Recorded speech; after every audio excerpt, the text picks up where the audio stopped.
আপনার Gmail hack হয়েছে কিনা আপনি কিভাবে বুঝবেন? অনেক সময় আপনার জিমেল হ্যাক হয়ে যায়, আপনি কিন্তু বুঝতেও পারছেন না। তো আপনি কিভাবে চেক করবেন যে আপনার জিমেল হ্যাক হয়েছে কি হ্যাক হয়নি?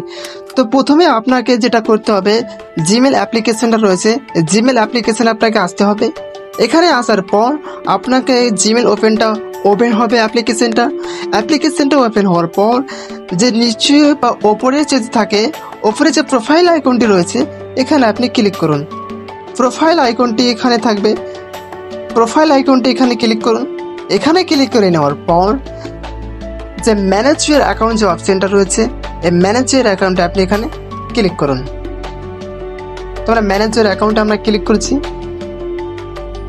ম্যানেজ ইউর অ্যাকাউন্টে ক্লিক করার পর একটু সরাবেন, যে সিকিউরিটি বলে যে একটা অপশন রয়েছে, এই সিকিউরিটি অপশন আপনি ক্লিক করুন। এই যে সিকিউরিটি অপশনটা দেখতে পাচ্ছেন, এই যে সিকিউরিটি অপশন আপনি এখানে ক্লিক করুন। এখানে ক্লিক করানোর পর একটু নিচে স্ক্রল ডাউন করুন, দেখতে পাচ্ছেন যে উইয়ার ডিভাইস যে অপশনটা রয়েছে, এই উইয়ার ডিভাইসে আপনি ক্লিক করুন। এখানে ক্লিক করে নেওয়ার পর যদি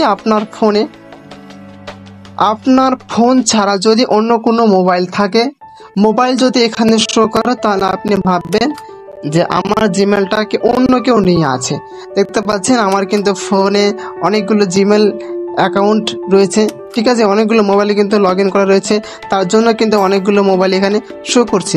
যদি আপনার ফোনটাই যদি শো করে, তাহলে আপনি ভাববেন আপনার জিমেল অন্য কেউ ব্যবহার করছে না। যদি এখানে 3 থেকে 4টা বা কম্পিউটার এখানে যদি লেখা থাকে অথার ডিভাইস, তাহলে আপনি ভাববেন যে আপনার জিমেলটা হ্যাক হয়ে গেছে। তো ভিডিও এই পর্যন্ত। ভিডিও ভালো লাগলে অবশ্যই চ্যানেলটিকে সাবস্ক্রাইব করে পাশের বেল আইকনের নোটিফিকেশন অবশ্যই অন করে রাখবেন। অনলাইন গেমিংয়ের টাকা ইনকাম এই সমস্ত আমি ভিডিও নিয়ে আসি, মোবাইল ঠিক সম্বন্ধে আমি কিন্তু ভিডিও নিয়ে আসি।